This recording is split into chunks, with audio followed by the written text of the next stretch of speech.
Welcome to the Stephen Mansfield Podcast.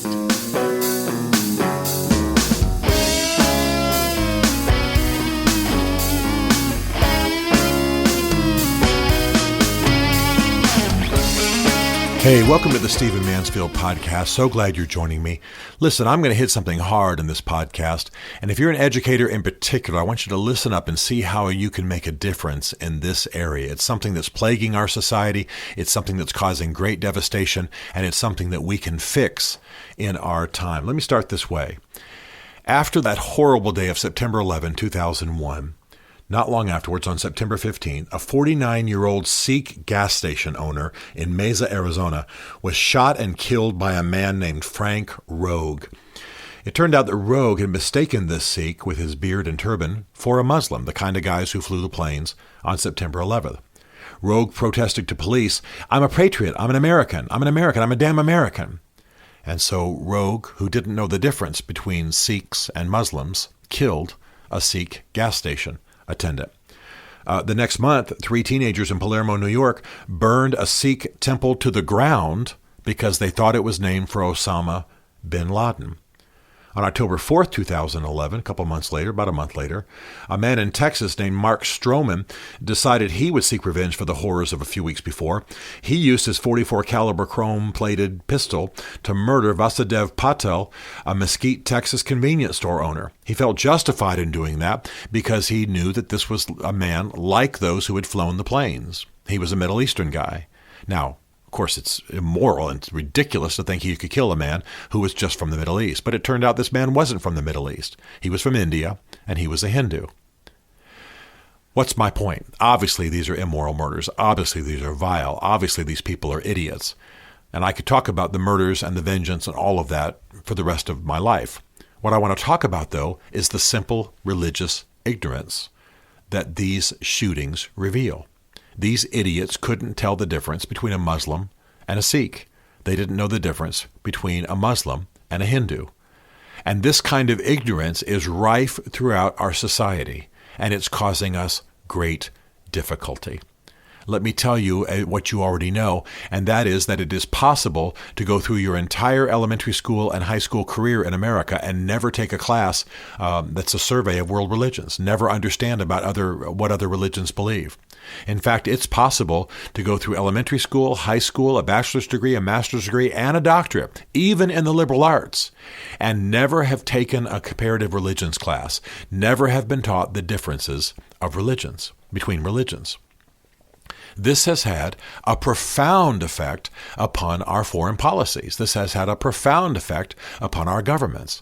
We now know that a great deal of our problem in dealing with the politics in Vietnam was we didn't understand Buddhism and how it played out politically during that time. I know a couple of Kurdish men who actually were with President George W. Bush in the Oval Office. Now, you know that I admire George W. Bush. You know that I have written a book about him, The Faith of George W. Bush. I'm not trying to put him down. But at the start of the Gulf War, the wars that we launched into after September 11, 2001, these Kurdish men, in advising President Bush, became aware of the fact, and this is public record, that he was not clear on the difference between Sunni and Shiite. And by the way, if you're going to invade Iraq and you're not clear on the difference between Sunni and Shiite, you're going to make some major, major mistakes. The country is literally divided between Sunni, Shiite, and Kurd.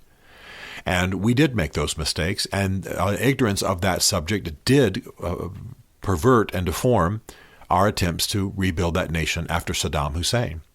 Some of the military chaplains and religious experts within the military begged commanders not to put female soldiers into Shiite areas. They did anyway. And this only radicalized the Shiites, particularly when there was a picture of an American female soldier, her boot on the back of a Shiite mullah, her gun pointed at his head. This obviously was going to radicalize them, and it did, and it's created a great many problems for us. Now, let me just say quickly, I'm all in favor of female soldiers, but if the reverse had been true and it was better not to send males in there for the sake of peacekeeping, I would have said do that as well. So you have to be sensitive to the situations locally if you're trying to rebuild, and we weren't. Why? Because we are basically ignorant of religion. The surveys constantly show that Americans are largely unsure of the tenets of their own religions, much less the religions of other people. They don't know what a Muslim is. They don't know what a Hindu is. They don't know what a Sikh is. And in our world of problems and challenges right now, you got to understand religion.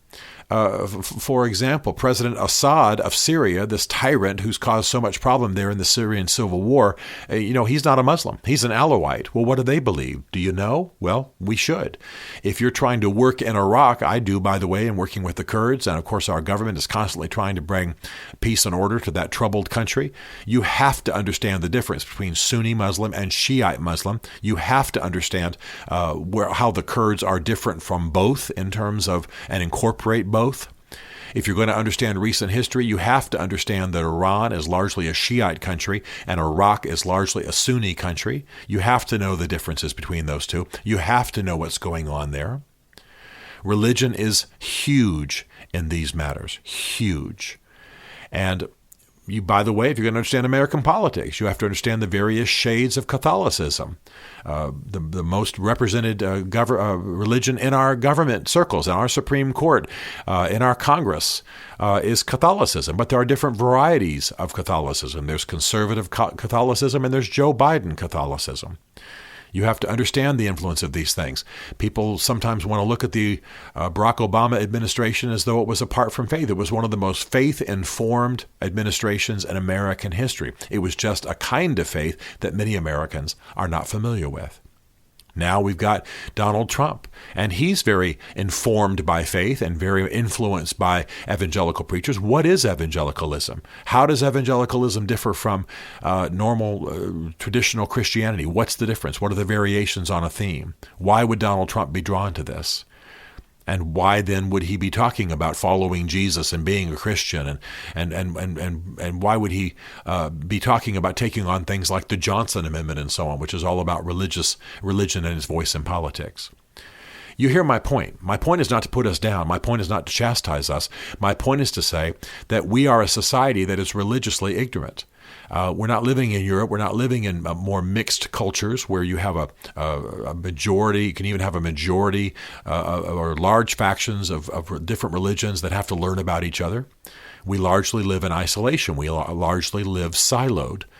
And what I'm saying in this podcast is that we need to have better education about religions in the schools. Yes, I'm actually advocating for religion in schools. I'm advocating that we treat religion as the force that it is in the world and that we teach it. And by the way, not just as a one-day lecture in a social studies class in the 5th grade, but that we actually require it. Why aren't there comparative religions classes required to get a bachelor's degree in American universities? I can't imagine anything that would be more important. If you're studying literature, if you're teaching history, if you're trying to help people understand the world, if you have courses in political science, if you have degrees in political science, history, the liberal arts, literature, you have to understand religion. You have to know the Bible in order to read Moby Dick, to read Melville. You have to know the King James Bible. I could go on and on and on. What's interesting about what I'm saying here is that the ACLU completely agrees. Even though the ACLU will go after a Bible study on a school campus, a private, let's say a high school campus, or go after a Bible even on a teacher's desk. Of course, I think most of that's silly. The fact is that on the broader issue of religion in the classroom, of people being taught what they need to know, the ACLU agrees. Listen to this. I'm reading from an actual ACLU statement. It says, the history of religion, comparative religion, and the Bible or other scripture as literature, either as a separate course or within some other existing course, are all permissible public school subjects.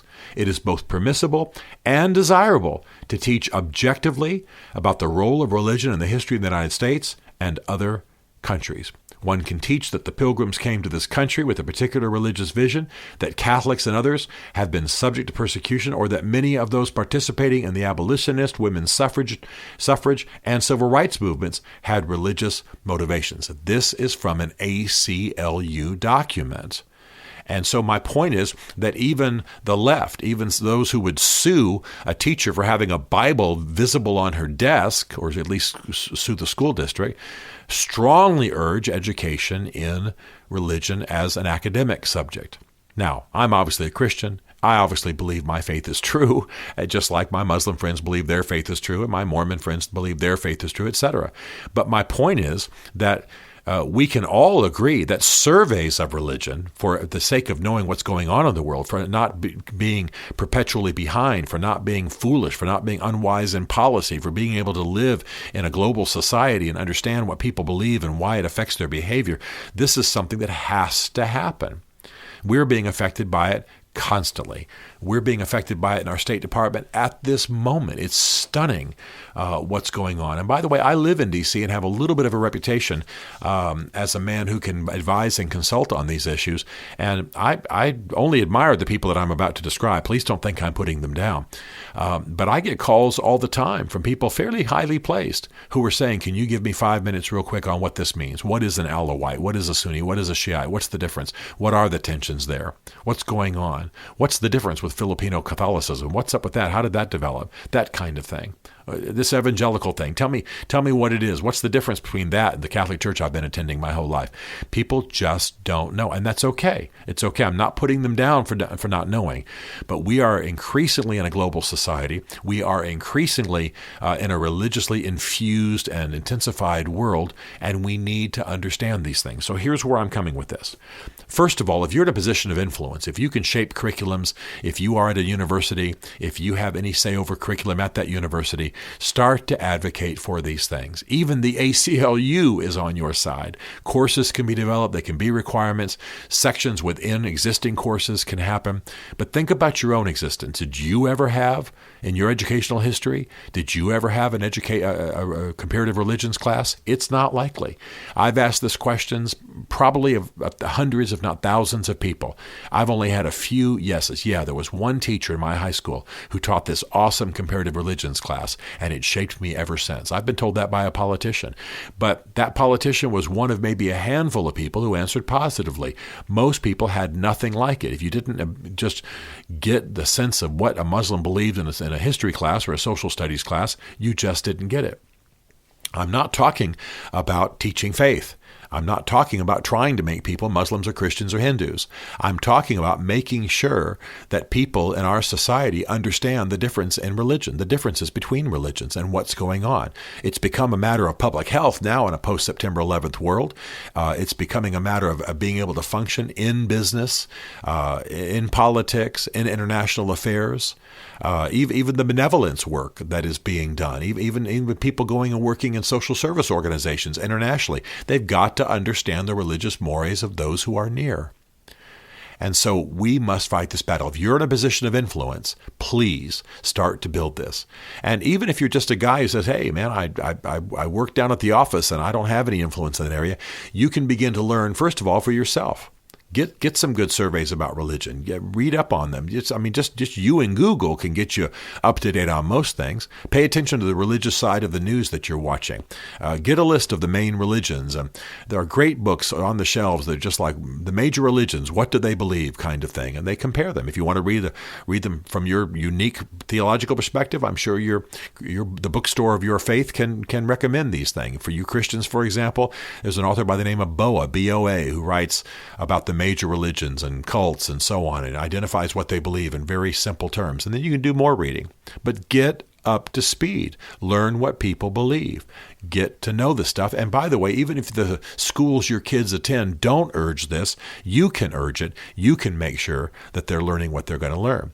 One of the things I love is when parents let their kids graduate from school and then breathe a little bit, and then they give them actual incentives. Like, if you guys will read the following books, or if you'll do the following studies, then we'll go to Disneyland, or we'll do this, or we'll do that, or I'll give you so much money. Have summer reading programs. Don't let the kids' minds go to mush, but give them stuff they can enjoy and read on the beach, and then drill them a little bit. This is becoming essential. I'm not kidding when I say people have been killed overseas and killed in the U.S. for this kind of religious ignorance, and it's inexcusable. Religion is part of understanding the world. It's part of understanding literature and philosophy and social studies and history and even government, and we've got to stop running from it. I think because there were some significant lawsuits, and because we got the impression that because you couldn't put the Ten Commandments on the wall at a public school, you couldn't teach religion, that we backed away too much. Principals, school districts, curriculum committees have backed away too much. And it's a crisis in our times. You'd be stunned at how people are scrambling in D.C. to understand the religious issues behind the headlines. So do what you can to battle this and make sure you know it. It can be fun. It can be something a family does as a contest. I used to go on vacations with my kids and I'd call out questions and they'd look them up real quick and answer them, and there'd be dollar amounts. Well, I still hear almost every time I'm with my daughter about the time she won $90 for getting a question right about the Roman Empire. So these are things you can do, but let's begin to fight this. And by the way, got a lot of people, a lot of politicians listen to this podcast, a lot of educators. Please help turn this tide. It's critical that we do it. And not only at the dramatic extreme, our lives in danger because of the lack of it, but also our policies are not wise and we're not as much a unified society because there's great fear. We can fix this and we can do it in our time. Stephen Mansfield is a New York Times best-selling author, a popular speaker, and a frequent faith and culture commentator on Fox and CNN. His groundbreaking books on faith and society include The Faith of George W. Bush, The Search for God in Guinness, Mansfield's Book of Manly Men, and Lincoln's Battle with God. Learn more at stephenmansfield.tv.